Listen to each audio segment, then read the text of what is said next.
శాసనసభ్యుడు శ్రీ ఎంఎస్ రాజు గారు మాట్లాడాల్సిందిగా ఆహ్వానిస్తున్నాం.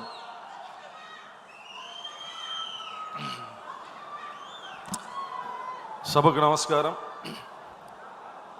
ఆంధ్రప్రదేశ్ ఆత్మగౌరవ ప్రతీక, ఆంధ్రప్రదేశ్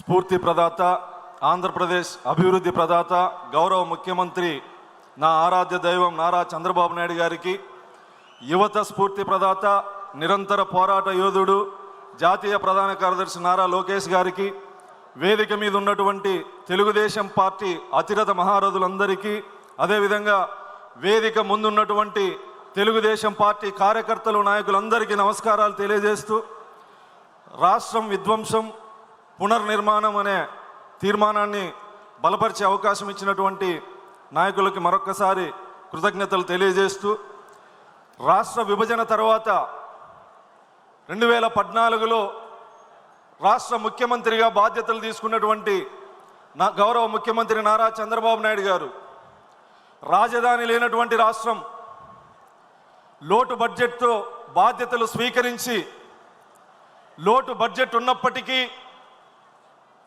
పెన్షన్ కానీ జీతాలు కానీ 1వ తారీఖు ఖచ్చితంగా ఇచ్చినటువంటి నేత. అదేవిధంగా భారతదేశంలో ఏ రాష్ట్రంలోనైనా పరిశ్రమల కోసమైనా రాజధాని కోసమైనా భూసేకరణ చేస్తారు. భూసేకరణ చేస్తే ఖచ్చితంగా రైతుల ఆందోళనలు, లాఠీ చార్జీలు ఇవన్నీ ఉంటాయి. కానీ భారతదేశంలో ఒక నాయకుడిని నమ్మి వేల మంది రైతులు 1000 ఎకరాలు భూములు సమీకరించి రాజధానికి ఇచ్చారంటే అది నా నాయకుడి మీద ఉన్నటువంటి నమ్మకమని మరొక్కసారి తెలియజేస్తూ, పోలవరం ఆగిపోయినటువంటి పోలవరాన్ని ముందుకు తీసుకెళ్ళి ఎలక్షన్లో అప్పుడు చెప్పకపోయినా పట్టుసీమను నిర్మించి 1000 ఎకరాలకి సాగునీరిచ్చినటువంటి నాయకుడు నారా చంద్రబాబు నాయుడు గారు. లోటు బడ్జెట్తో రాష్ట్రంలో బాధ్యతలు తీసుకొని ఒక గాడిలో పెడితే ఒక్క ఛాన్స్ పేరు మీద వచ్చినటువంటి దుర్మార్గుడు జగన్మోహన్ రెడ్డి, అమరావతి రాజధానిని సర్వనాశనం చేసినటువంటి దుర్మార్గుడు. ఇక్కడ ఇతిహాసాల్లో అయినా పురాణాల్లో అయినా రాజధాని నిర్మాణం చరిత్రకారులకి, యుగ పురుషులకే సాధ్యం. చరిత్రకారుడు చంద్రబాబు నాయుడు గారు కాబట్టి, యుగ పురుషుడు చంద్రబాబు నాయుడు గారు కాబట్టి రాజధాని నిర్మాణం ఆయనకు అవకాశం వచ్చింది. రాక్షస మనస్తత్వం కలిగినటువంటి జగన్మోహన్ రెడ్డి ఆ చరిత్రని తిరగరాయాలని చెప్పేసి విధ్వంసం చేశాడు. మళ్ళీ ఆ భగవంతుడు నారా చంద్రబాబు నాయుడు గారికి అవకాశం ఇచ్చింది. ఎక్కడైతే జగన్మోహన్ రెడ్డి విధ్వంసం చేశాడో మళ్ళీ అక్కడే పునర్నిర్మాణాన్ని మొదలుపెట్టి రాజధాని పనులు వేగవంతం చేస్తూ, ఆగిపోయినటువంటి పోలవరం పరుగులు తీసే విధంగా, రాయలసీమ ఉత్తరాంధ్రలో అభివృద్ధి వికేంద్రీకరణ చేస్తూ, రాయలసీమలో మారుమూల నియోజకవర్గాలకు కూడా పరిశ్రమలు తీసుకొస్తూ, హంద్రీనీవా ప్రాజెక్టుని పరుగులు పెట్టిస్తూ చివరి ఆయకట్టు వరకు నీరిచ్చే విధంగా కృషి చేస్తున్నటువంటి నారా చంద్రబాబు నాయుడు గారు. మీరు 19లో విధ్వంసాన్ని చూశారు. ఎలాంటి విధ్వంసం అంటే, న్యాయ వ్యవస్థ మీద ఒక ముఖ్యమంత్రికి నమ్మకం లేక న్యాయ వ్యవస్థని విధ్వంసం చేసే విధంగా బహిరంగ లేఖ రాసినటువంటి ముఖ్యమంత్రిని గతంలో చూశారు. శాసనసభలో ఉండి శాసన మండలి వ్యవస్థ మీద నమ్మకం లేక శాసన వ్యవస్థని రద్దు చేస్తానన్నటువంటి దుర్మార్గుడు. అదేవిధంగా జీవో నెంబర్ 1 తెచ్చి పాత్రికేయ స్వేచ్ఛని కూడా హరించినటువంటి దుర్మార్గుడు.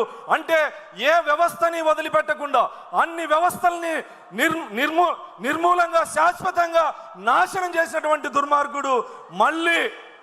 మళ్ళీ చంద్రబాబు నాయుడు గారు మీ అందరి కార్యకర్తల త్యాగాల ఫలితంగా, కష్టాల ఫలితంగా మళ్ళీ తెలుగుదేశం జెండా రెపరెపలాడి ప్రభుత్వం లేకొచ్చిన తర్వాత ఎక్కడైతే విధ్వంసం జరిగిందో, ఎక్కడైతే జగన్మోహన్ రెడ్డి విధ్వంసం చేశాడో అక్కడి నుంచి మళ్ళీ పరిపాలన మొదలుపెట్టి ఈరోజు ఉత్తరాంధ్రలో పరిశ్రమలు, రాజధాని నిర్మాణం, రాయలసీమలో కియా లాంటి పరిశ్రమలు గతంలోనే తెచ్చారు. మారుమూల నియోజకవర్గం కర్ణాటక బార్డర్లో ఉన్నటువంటి మడకశిర నియోజకవర్గానికి కూడా డిఫెన్స్ ఫ్యాక్టరీలు తీసుకొస్తున్నటువంటి చరిత్ర కలిగినటువంటి నాయకుడు గౌరవ ముఖ్యమంత్రి చంద్రబాబు నాయుడు గారు. అదేవిధంగా ఈరోజు గతంలో విద్యుత్ రంగాన్ని నిర్వీర్యం చేశారు. మళ్ళీ గౌరవ ముఖ్యమంత్రి చంద్రబాబు నాయుడు గారి ఆధ్వర్యంలో విద్యుత్ శాఖలో కూడా విప్లవం రాబోతోంది. ఆంధ్రప్రదేశ్ మొత్తం సౌర విద్యుత్తు రాబోతా ఉంది, సోలార్ ప్రాజెక్టులు రాబోతా ఉన్నాయి.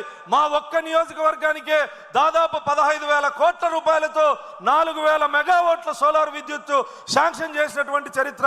అంటే ప్రతి నియోజకవర్గంలోనూ అభివృద్ధి సంక్షేమం రెండు కళ్ళుగా భావించి విధ్వంసం ఎంత స్థాయిలో జరిగిందంటే గతంలో ఎస్సీ ఎస్టీ బీసీ మైనారిటీ కాపు కార్పొరేషన్ని పూర్తిగా నిర్వీర్యం చేసి ₹1 రుణం ఇవ్వనటువంటి జగన్మోహన్ రెడ్డి పరిపాలన మళ్ళీ గౌరవ ముఖ్యమంత్రిగా చంద్రబాబు నాయుడు గారు బాధ్యతలు తీసుకున్న తర్వాత మళ్ళీ అన్ని కార్పొరేషన్లకు జీవం పోసి ప్రతి కార్పొరేషన్ ద్వారా ఆయా కులాల అభివృద్ధికి కృషి చేస్తున్నటువంటి వ్యక్తి గౌరవ ముఖ్యమంత్రి చంద్రబాబు నాయుడు గారు.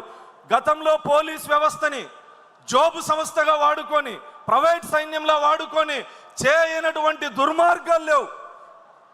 తెలుగు ప్రజలు ఆరాధించే చంద్రబాబు నాయుడు గారిని కూడా జైల్లో పెట్టినటువంటి దుర్మార్గుడు, వేదిక మీద ఉన్నటువంటి అనేక మంది నాయకుల మీద, వేదిక కింద ఉన్నటువంటి కార్యకర్తల మీద అక్రమ కేసులు పెట్టి వేధించినటువంటి దుర్మార్గుడు జగన్మోహన్ రెడ్డి అని సందర్భంగా తెలియజేస్తూ మళ్ళీ ఈ రాష్ట్రంలో ప్రజాస్వామ్య పరిపాలన జరుగుతూ ఉంది. గౌరవ ముఖ్యమంత్రి చంద్రబాబు నాయుడు గారి ఆధ్వర్యంలో పరిశ్రమలు, సాగునీటి ప్రాజెక్టులు, తాగునీటి ప్రాజెక్టులు అన్ని మళ్ళీ ఆంధ్రప్రదేశ్లో జీవం పోసుకోబోతా ఉన్నాయి. ఖచ్చితంగా శత్రువులు సైతం గౌరవ ముఖ్యమంత్రి గారి గురించి మాట్లాడాల్సి వస్తే క్రీస్తు పూర్వం క్రీస్తు శకం లాగా అభివృద్ధిని తెలుగు రాష్ట్రాల్లో మాట్లాడుకోవాల్సి వస్తే చంద్రబాబు నాయుడు గారికి ముందు, చంద్రబాబు నాయుడు గారి తర్వాత ఖచ్చితంగా భావితరాలు కూడా మాట్లాడే విధంగా తెలుగు రాష్ట్రాలని అభివృద్ధి చేస్తున్నటువంటి గౌరవ ముఖ్యమంత్రి గారికి ఈ సందర్భంగా కృతజ్ఞతలు తెలియజేస్తూ, ఈ తీర్మానాన్ని బలపరిచే అవకాశం ఇచ్చినందుకు కృతజ్ఞతలు తెలియజేస్తూ, చివరిగా తెలుగుదేశం పార్టీలో కష్టపడి పనిచేసే కార్యకర్తలు ఏ స్థాయికైనా రావచ్చు అనడానికి నేను ఒక ఉదాహరణ. నిరుపేద దళిత కుటుంబంలో పుట్టి తెలుగుదేశం పార్టీని, గౌరవ ముఖ్యమంత్రి చంద్రబాబు నాయుడు గారిని నమ్మి పనిచేస్తే ఎటువంటి బ్యాక్గ్రౌండ్ లేనటువంటి, గాడ్ ఫాదర్ లేనటువంటి ఒక సామాన్య కార్యకర్తని ఈరోజు శాసనసభ్యుడు చేసినటువంటి సందర్భం మీ అందరికీ తెలుసు. కష్టపడి పనిచేస్తే గాడ్ ఫాదర్లు మనకు అవసరం లేదు. మన God Chandrababu, God father Nara Lokesh గారు, మధ్యలో అంబికా దర్బార్ బత్తులు అవసరం లేదు. దానికి నేను ఒక ఉదాహరణ చెప్పి సందర్భంగా తెలియజేస్తూ, చివరిగా నేను ఒక నిరుపేద దళిత కుటుంబంలో పుట్టా, వివక్షత అణిచివేతను అనుభవించా.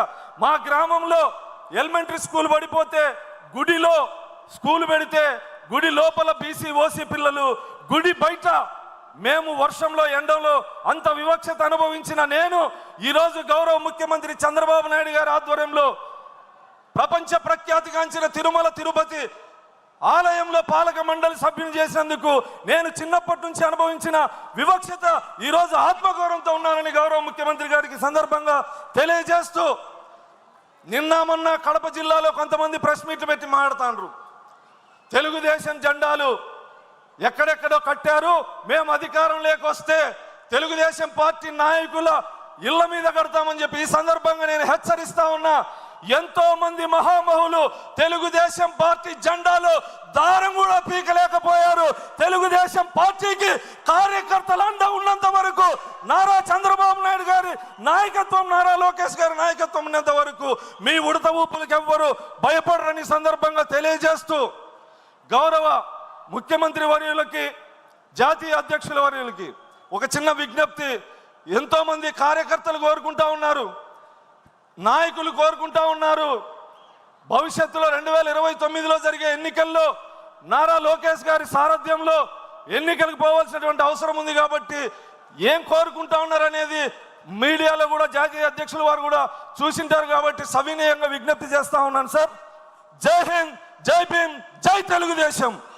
చంద్రబాబు నాయుడు గారి నాయకత్వం, చంద్రబాబు నాయుడు గారి నాయకత్వం, నారా లోకేష్ గారి నాయకత్వం.